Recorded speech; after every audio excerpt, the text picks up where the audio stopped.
Students, welcome back to my YouTube channel SP study classes 9335 पर।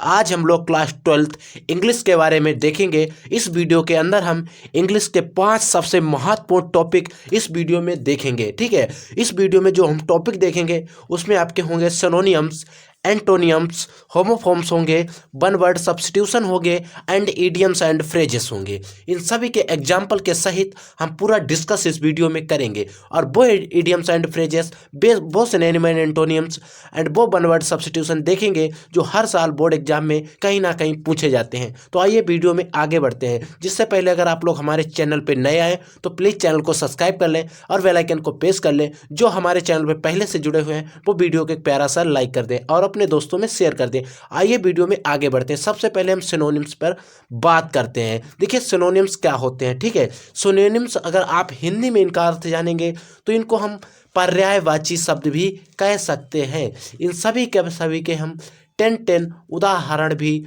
देखेंगे। ठीक है स्टूडेंट्स, आइए हम शुरू करते हैं। देखिए पहला है डिलाइट।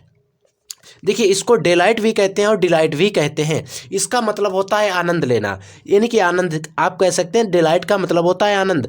और इसका अगर दूसरा आनंद का आप देखेंगे तो वो जॉय माने भी आनंद होता है और ग्ली माने भी आनंद ही होता है। तो इस प्रकार एक शब्द के आपको 2 शब्द पूछता है, वो हमने इस वीडियो में आपको बताएंगे। जैसे कि अगर बात की जाए फेम की तो फेम मीन्स होता है प्रसिद्ध। देखिए फेम माने होता है प्रसिद्ध। ठीक है, और जो डिस्टिंक्शन होता है उसके माने भी प्रसिद्ध होता है। ज़्यादातर ये मीनिंग बहुत ही कम पूछी जाती है। ठीक है, और आगे बात करते हैं डेड की। देखिए डेड माने होता है मृत्यु, और अगर डेड हो गई तो आप समझे लाइफलेस। लाइफ माने जीवन होता है, लेस माने बर्बाद, यानी कि जीवन अगर मृत्यु हो गई तो जीवन भी खत्म हो जाएगा। तो लाइफलेस माने भी होता है मृत्यु। ठीक है, अगर बात की जाए एक्सीडेंट की तो इसमें भी होता है लाइफलेस, यानी कि मृत्यु इसमें भी हो जाती है। इसे भी मृत्यु का पर्यायवाची कहा जाता है। अगर बात की जाए हम्बल की, हम्बल मीन्स होता है नम्र। देखिए हम्बल मीन्स नम्र होता है, और मीक माने भी नम्र ही होता है, और मोडेस्ट माने भी नम्र ही होता है। आप इनको अच्छे से तैयार करेंगे। अगर बात की जाए नंबर 5 की, जो नंबर 5 है स्ट्रगल। स्ट्रगल माने क्या होता है? स्ट्रगल आपके अंदर जो भी होगा कि इतना इसके अंदर बहुत ही अच्छा स्ट्रगल है, यानी कि बहुत अच्छा प्रयास करते हैं या प्रयत्न करते हैं, बात एक होती है। ठीक है, आप अगर फाइट माने लड़ाई करना, अगर आप लड़ाई करेंगे तो वो भी एक प्रयत्न करना ही होता है। फाइट भी इसका एक पर्यायवाची होगा, और स्ट्राइफ भी इसका एक पर्यायवाची शब्द है।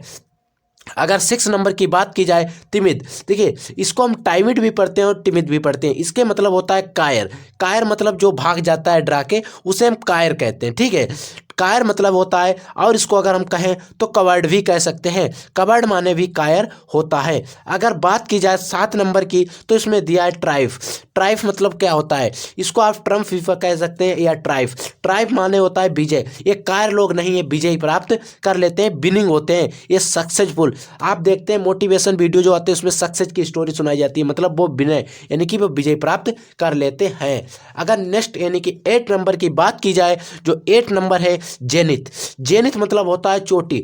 और देखिए जेनिथ माने भी चोटी होता है, और टॉप मीन्स भी चोटी होता है, और पिक माने भी चोटी ही होता है। और आगे समिट की बात की जाए तो समिट माने भी चोटी ही होता है।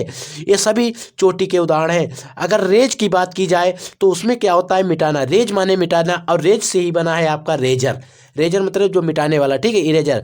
अगर बात की जाए रेज के दूसरे शब्द की तो होता है डिस्ट्रॉय माने होता है नष्ट करना, यानी कि मिटा देना, और लेवल माने होता है एक अच्छा। ठीक है, अगर बात की जाए नेक्स्ट वैकेंट की, वैकेंट माने होता है खाली, और ब्लैंक माने भी खाली होता है, और एम्प्टी माने भी खाली ही होता है। तो ये इसके 10 उदाहरण हैं, और वेरी इंपॉर्टेंट उदाहरण है। आपको 100% इनको तैयार कर लेना है 100% के साथ। आइए नेक्स्ट देखते हैं एंटोनियम्स। देखिए एंटोनियम्स को हिंदी में हम कहते हैं, अगर आप देखें तो इनको कहते हैं विलोम शब्द। ठीक है, आइए एंटोनियम्स देख लेते हैं। देखिए पहला एंटोनियम्स दिया है ओरल माने क्या होता है? मौखिक। कई ओरल प्रश्न पूछे गए हैं, और ओरल माने होता है मौखिक, और अगर मौखिक का उल्टा कर दिया जाए तो वो होगा रिटन मतलब होता है लिखित परीक्षा आपसे ली गई है, आपसे कोई ओरल क्वेश्चन नहीं लिया गया। ठीक है, ओरल को आप अगर हिंदी में क्लियर कहें तो इंटरव्यू कह सकते हैं। ठीक है, और इसका मतलब होता है इंटरव्यू और रिटन पेपर होते हैं। अगर पेट्रोइड यानी कि देशभक्ति की बात की जाए, देखिए पेट्रोइड माने होता है देशभक्त। पेट्रोइड जो होता है वो होते हैं देशभक्त। अगर पेट्रोइड का दूसरा इनको कहते हैं देशभक्त होता है, ठीक है, तो इसका होगा कौन, जो देशभक्त नहीं है या डकैत होता है, ट्रैटर कहते हैं, ठीक है, इनको क्या कहते हैं, ट्रैटर। ट्रैटर कहते हैं, ये देशभक्त नहीं। इनको अगर आप हिंदी में समझे तो आपके गांव में जो डकैत आते हैं उन्हें हम इन्हें ट्रैटर कहते हैं। तो वो देशभक्त होते हैं, वो आपकी रक्षा करते हैं, और ये आपका विनाश कहते हैं, यानी कि डकैत होते हैं, तो इनको हम ट्रैटर कहते हैं। आइए नेक्स्ट क्वेश्चन यानी कि तीसरा नंबर उदाहरण देख लेते हैं। अगर तीसरे नंबर की बात की जाए तो हॉनर। हॉनर माने होता है सम्मान की चीज। हॉनर का फोन भी आता है, ठीक है स्टूडेंट। तो हॉनर माने होता है सम्मान, और डिसऑनर माने असमान होता है। देखिए स्टूडेंट क्या करते हैं, ज़्यादातर सभी में डिसऑनर जो भी दिया होता है उसमें डिस लगा के जोड़ देते हैं। अगर आपको नहीं याद है तो आप लगा सकते हैं एक तरीके से, लेकिन अगर आपको क्लियर याद है तो आप सभी में डिस नहीं लगाएंगे। जिसमें आपको लगने के चांस है और जिसमें लगता है उसी में लगाएंगे। जैसे हॉनर माने सामान्य होता है, ठीक है, सम्मान होता है, डिसऑनर माने असामान्य हो जाएगा, तो इसमें चलता है, ठीक है। अगर 4 नंबर की बात की जाए तो 4 नंबर में है स्ट्रेबलरी, ठीक है। स्ट्रेबलरी यानी कि फ्रीडम। फ्रीडम माने होता है स्वतंत्रता। फ्रीडम माने होता है क्या, स्वतंत्रता। और स्वतंत्रता का अगर देखा जाए तो इसे हम क्या कह सकते हैं, स्वतंत्रता का आपको पूरी स्वतंत्रता है, तो एक प्रजा यानी कि राजा शासन भी था एक बार, तो स्ट्रेबलरी हो जाता है। स्ट्रेबलरी माने होता है दास प्रथा। अगर आप इसको हिंदी में लिखें तो कहते हैं दास प्रथा। दास प्रथा यानी कि आप किसी के दास बन के काम करें, आपको पूर्ण स्वतंत्रता यानी कि फ्रीडम नहीं है।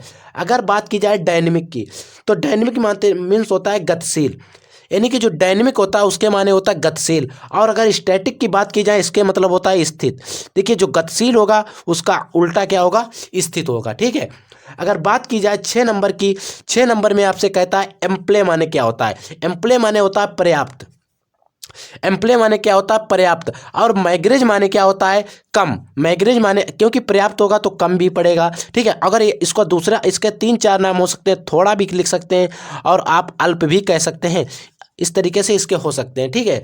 आइए देखिए 7 नंबर में आपसे कह रहा है एम्बिगुअस माने। देखिए एम्बिगुअस माने क्या होता है, अस्पष्ट होता है। एम्बिगुअस माने अस्पष्ट होता है, और उसका अगर उल्टा किया जाए तो हो जाएगा क्या, स्पष्ट। और आप देखते हैं कि आप किसी वीडियो देखते हैं तो उसकी आप क्वालिटी बढ़ा देते हैं तो क्या आपको स्पष्ट दिखता है, क्लियर, तो उसी को हम क्लियर कहते हैं। आपसे कुछ अलग नहीं पूछा जाता, बस आपको थोड़ा रिवीजन करना होगा। देखिए स्वीट, स्वीट माने होता है क्या, मीठा। अगर स्वीट के उल्टे की बात की जाए यानी कि मीठे के उल्टे की बात की जाए तो क्या होगा बच्चों, कड़वा होगा। और कड़वे को हम क्या कहते हैं, आप जो कड़वे को कहते हैं उसी को सुअर कहते हैं, सावर कहते हैं। आप इसको कई तरीके से पढ़ सकते हैं। इसको कुछ लोग सावर पढ़ते हैं, कुछ साउर पढ़ते हैं, तो इसका मतलब खड़वा हो जाएगा, या खट्टा आप लिख सकते हैं। मीठा का उल्टा होगा खट्टा, या आप कहेंगे कड़वा, ठीक है। अगर बात की जाए नेक्स्ट बीन, बीन माने क्या होता है, बिन माने होता है जीतना। बिन माने कि आपने विनय या विनय प्राप्त कर ली या विजय प्राप्त कर ली, बिन माने होता है जीतना। और अगर उसका बात की जाए दूसरा उल्टा यानी कि हारना, तो लॉस, लॉस माने हारना। जॉय या जाय, जाय माने होता है प्रसन्नता, और इसका अगर उल्टा देखा जाए तो आप सारो यानी कि आप दुखी हैं, प्रसन्न नहीं आप दुखी हैं। आइए नेक्स्ट टॉपिक देख लेते हैं। टॉपिक है जो तीसरा, इसको कहते हैं होमोफोम्स। देखिए होमोफोम्स ये टॉपिक बहुत ही इंपॉर्टेंट है आपके लिए। ये टॉपिक बहुत ही ज़्यादा आता है और बच्चों को बहुत ही ज़्यादा कंफ्यूज भी करता है। आइए फर्स्ट देख लेते हैं ब्रेक।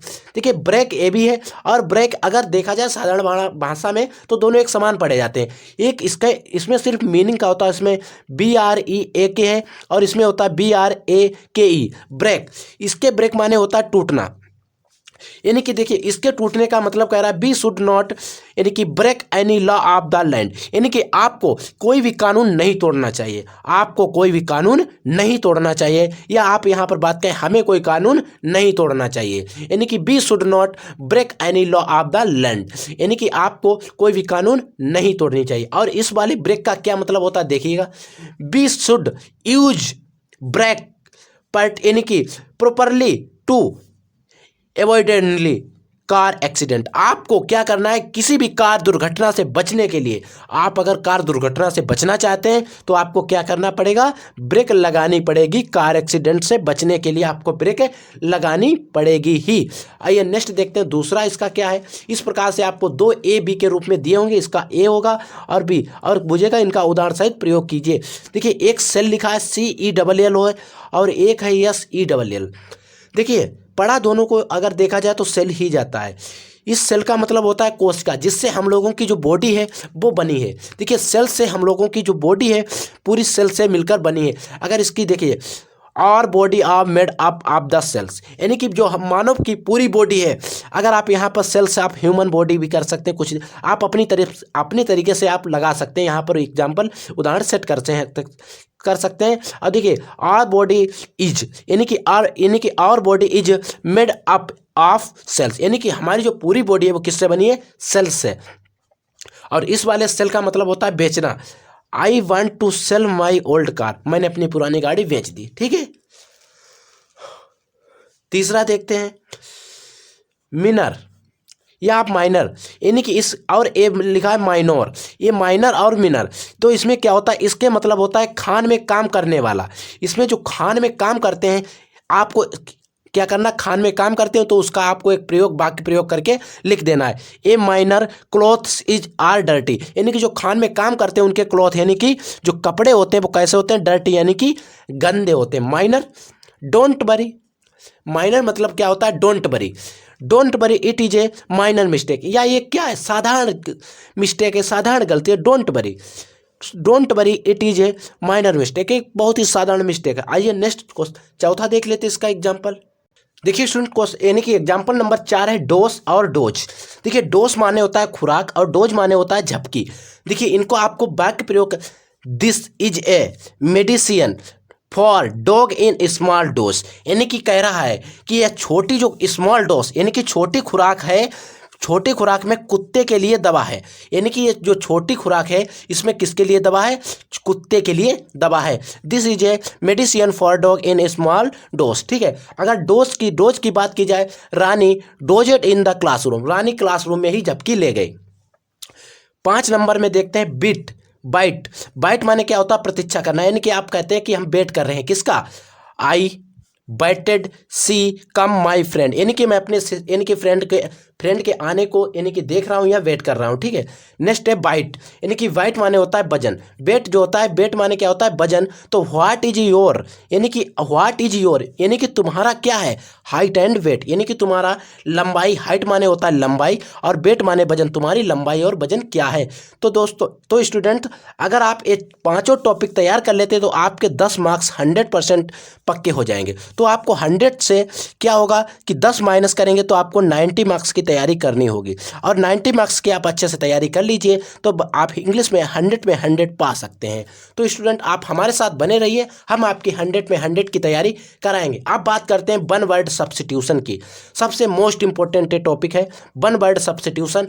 आप इसमें जो हमने वन वर्ड सब्स्टिट्यूशन लिए हैं 100% आपको इसी से फंस जाएंगे। तो आइए वन वर्ड सब्स्टिट्यूशन की पहले बात करते हैं। देखिए दिया है the life story of the person written by himself, यानी कि वह इंसान जो अपनी जो लाइफ स्टोरी होती है, अपने जीवन के बारे में स्वयं लिखता है, उसको क्या कहते हैं? तो स्टूडेंट, अगर आप अपनी स्वयं लिखेंगे तो उसको हम कहते हैं क्या? आत्मकथा।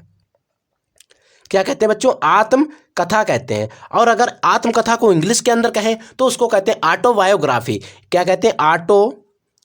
ऑटोबायोग्राफी। ऑटोबायोग्राफी यानी कि आत्मकथा। नेक्स्ट देखिए दूसरा है आ लवर ऑफ बुक्स, यानी कि पुस्तक से प्रेम करने वाला। ये लव पुस्तक से, तो इसको आप लिख सकते हैं। देखिए इसमें एक होता है पुस्तक प्रेमी, आप लिख देंगे कि पढ़ाकू, जो पढ़ता रहता है।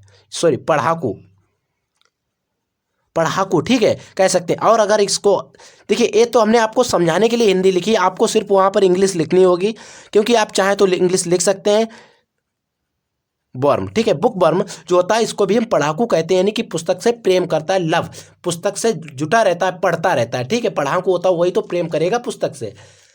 नेक्स्ट है कि that which can not be see through, यानी कि ऐसा क्या है जिसको हम थ्रू यानी कि जिसके आर पार नहीं देख सकते हैं, उसको क्या कहेंगे? जिसके आप आर पार इधर से उधर नहीं देख सकते हैं। ठीक है, तो उसको हम क्या कहेंगे? अपारदर्शी कहेंगे। भाई अपारदर्शी कहेंगे तो अपारदर्शी को इंग्लिश में क्या कहते हैं? तो उसको ओपेक कहते हैं। तो इसका अपारदर्शी लिख देंगे, अपारदर्शी, और इसकी इंग्लिश लिख देंगे ओपेक। ठीक है, ओपेक लिख देंगे। बस इतना आपको लिखना होगा। ये तो लिखा आपको पेपर में मिलेगा, 2 नंबर का आएगा आपके लिए। ठीक है, नेक्स्ट है चौथा, देखिए क्या है? One who is a lover of Mankind, यानी कि जो मानव से प्रेम करता हो। देखिए, लवर मैनकाइंड यानी कि मानव से प्रेम करता हो, तो जो मानव से प्रेम करता है उसे मानव प्रेमी कहेंगे। भाई क्या कहेंगे उसे, हम क्या कहेंगे बच्चों, मानव प्रेमी कहेंगे। और जो मानव से प्रेम करता है उसे क्या कहते हैं, हम मानव प्रेमी कहते हैं। तो क्या कहते हैं बच्चों, मानव प्रेमी,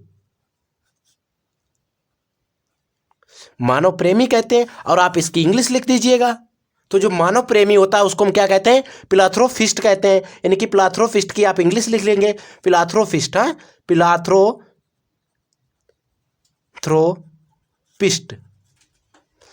इसके मतलब होता है मानव प्रेमी। फिलाथ्रोफिस्ट का मतलब होता है मानव प्रेमी। पांचवा देख लेंगे हम, किल्ड ऑफ किंग, यानी कि राजा को मारने वाला, किल्ड ऑफ किंग। तो आप देखिए, किल्ड ऑफ किंग यानी कि राजा की हत्या करने वाला, राजकता, तो इसको क्या कहेंगे, रेजिसाइड। देखिए, रेजिसाइड मतलब राजा की हत्या करने वाला, रेजिसाइड, रेजिसाइड यानी कि राजा की हत्या करने वाला। नेक्स्ट है साइंस ऑफ माइंड, यानी कि वैज्ञानिक दिमाग, साइंस ऑफ माइंड। तो इसको क्या कहेंगे, मानो यानी कि मनोविज्ञान। और मनोविज्ञान को इंग्लिश में कहते हैं क्या, साइकोलॉजी। आप बस साइकोलॉजी की स्पेलिंग लिखेंगे, PCYCHOLOGY, साइकोलॉजी। देखिए, इसमें पी साइलेंट होता है, आप कहेंगे पाइसोलॉजी, तो नहीं, इसमें पी क्या होता है, साइलेंट होता है, तो इसको हम पढ़ते हैं साइकोलॉजी।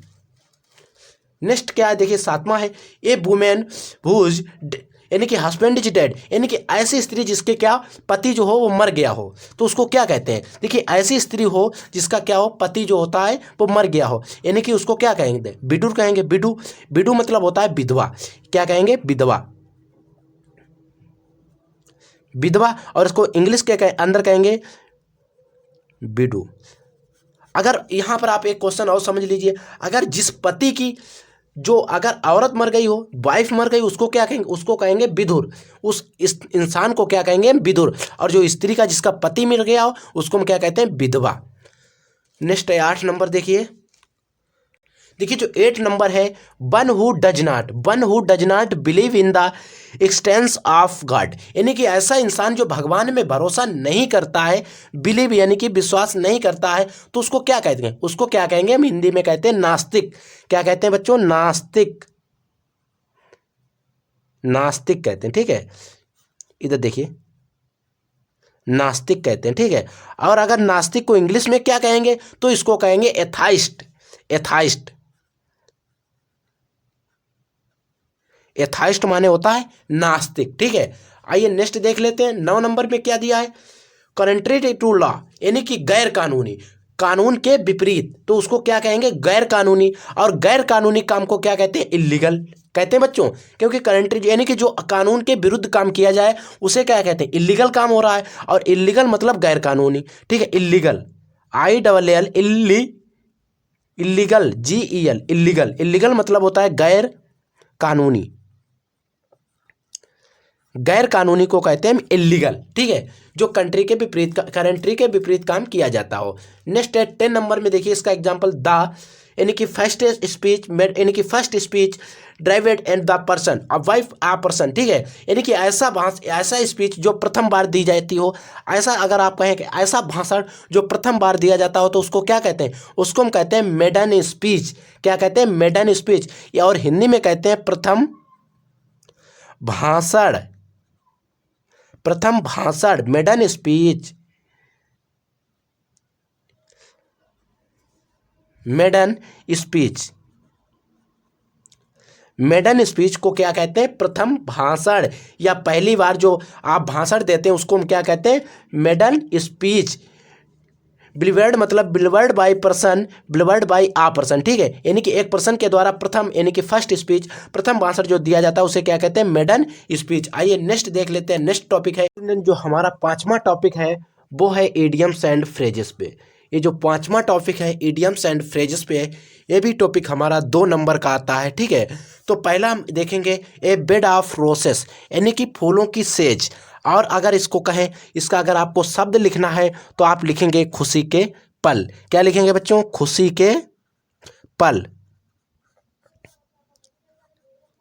खुशी के पल, यानी कि बेड ऑफ रोसेस। और इसकी आपको इंग्लिश लिखना पड़ेगा, क्या लिखेंगे, situation of happiness, situation situation of happiness, situation of happiness. आप क्या करेंगे, इसका आपने अर्थ लिख दिया, ठीक है। अब आप इसका क्या करेंगे, एक वाक्य प्रयोग भी लिख देंगे। क्या लिखेंगे आप वाक्य प्रयोग में?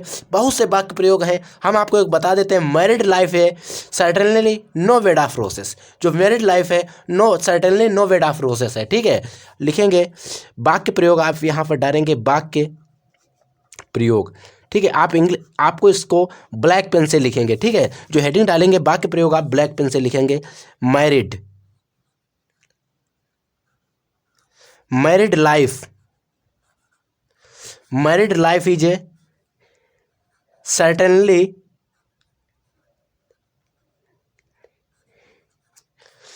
नो बेड ऑफ रोसेस, ठीक है। सर्टेनली लाइफ नो रोसेस होगा बच्चों, ठीक है, रोसेस, यानी कि जो मैरिड लाइफ है certainly not of bed of roses, ठीक है। जो आपकी जो मैरिड लाइफ है वो सदैव के लिए यानी कि खुशी के फल नहीं दे सकती है, ठीक है, खुशी के फल नहीं दे सकती है बेड ऑफ रोसेस, ठीक है। नेक्स्ट है हैंड ओवर। हैंड ओवर मतलब क्या होता है, आप किसी को सौंप देंगे, किसी को कोई चीज दे देंगे, यानी कि सौंपना। सौंपना को क्या कहते हैं, हैंड ओवर, यानी कि गिव माने देना, तो इसी को क्या कहते हैं बच्चों, हम हैंड ओवर कहते हैं। ठीक है, अगर हैंड ओवर के एग्जाम्पल की बात की जाए वाक्य प्रयोग की, ठीक है, आप हेडिंग डालेंगे वाक्य प्रयोग, ठीक है। अगर वाक्य प्रयोग की बात की जाए तो आप कोई एक हैंड ओवर का वाक्य प्रयोग लिख सकते हैं।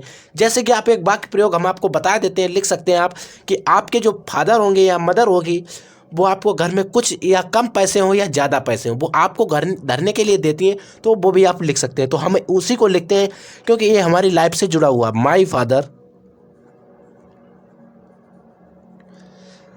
फादर हैंड ओवर,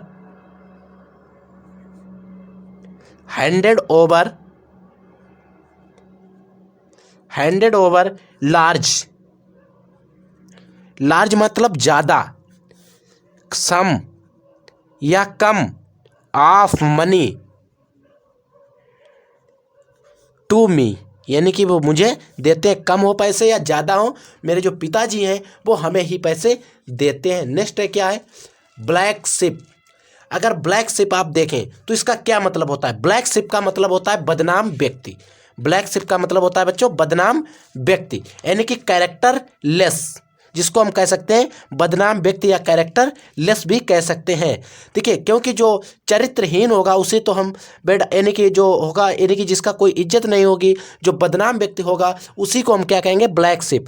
तो कह सकते हैं पर्सन ऑफ बैड, यानी कि बैड कैरेक्टर्स, यानी कि किसी भी इंसान के अगर चरित्र खराब है तो वो एक ब्लैक शिप होगा। तो आप लिख सकते हैं यानी कि पर्सन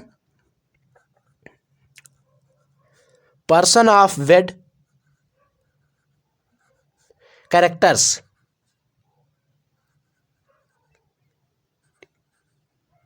कैरेक्टर्स यानी कि उसका चरित्र, यानी कि दुष्चरित्र व्यक्ति आप ऐसे कह सकते हैं, यानी कि जिसका चरित्र खराब हो वो एक बैड ऑफ प्रोसेस यानी कि बदनाम व्यक्ति होगा। और आप इसमें प्रयोग में वाक्य प्रयोग में लिखेंगे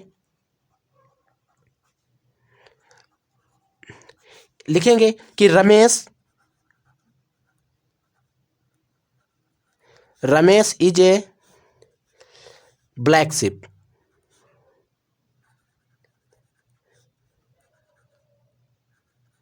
ब्लैक शिप मैन, यानी कि जो रमेश है वो एक ब्लैक शिप मैन है, यानी कि एक बदनाम व्यक्ति है। नेक्स्ट है लॉन्ग फॉर। लॉन्ग फॉर है, ये भी बहुत ज़्यादा बोर्ड एग्जाम में पूछा जाता है। लॉन्ग फॉर का मतलब होता है इच्छा करना, इच्छा करना, ठीक है। और आप इसकी इच्छा करना की इंग्लिश लिखेंगे तो क्या होगा, टू डिजायर। क्या होगा बच्चों, डिजायर, टू डिजायर यानी कि इच्छा करना। और आप किसकी इच्छा करते हैं, आप कोई एक इच्छा समझ लेंगे।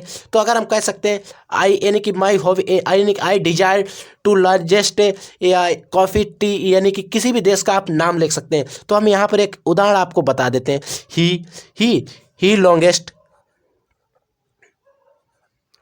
ही लॉन्गेडेड, यानी कि फॉर हम ले लेते हैं नाम मद्रास का, यानी कि मद्रासी कॉफ़ी, हमें क्या है, मद्रासी जो कॉफ़ी है वो बहुत पसंद है, यानी कि मद्रासी जो कॉफ़ी है वो क्या हमें बहुत पसंद है। यहाँ फॉर मद्रासी ही, यानी कि ही लॉन्गेड फॉर मद्रासी कॉफ़ी, हमें क्या है मद्रासी कॉफ़ी की इच्छा है या मद्रासी कॉफ़ी बहुत हमें पसंद है। ठीक है, लॉन्गेड। तो नेक्स्ट आइए नेक्स्ट भी देख लेते हैं। In black and white, in black and white, ये भी जो है बहुत इंपॉर्टेंट है, ब्लैक एंड वाइट वाला। ये कई बार बोर्ड एग्जाम में आ चुका है। ब्लैक एंड वाइट का मतलब होता है in written, in written, in writing या आप इन रिटन यानी कि लिखित, लिखित, इन राइटिंग या इन रिटन भी कह सकते हैं। तो इसका मतलब है इन राइटिंग आप लिखेंगे तो सबसे अच्छा रहेगा, यानी कि ए ब्लैक एंड वाइट, यानी कि ब्लैक एंड वाइट। आप इसका एग्जाम्पल यानी कि वाक्य प्रयोग में लिख देंगे। वाक्य प्रयोग में क्या लिखेंगे, देखिए अगर आपको इसका वाक्य प्रयोग लिखना है तो आप लिखेंगे आई वांट द, यानी कि आई वांट द टर्म, जो हम यूज करते हैं क्या टर्म, यानी कि जो शब्द इन ब्लैक एंड, ब्लैक एंड यानी कि देखिए ब्लैक यूज करते हैं एंड, और कौन से यूज करते हैं white, black and white. I want the term in black and white, हम जो टर्म यूज करते हैं वो कौन से यूज करते हैं ब्लैक एंड वाइट।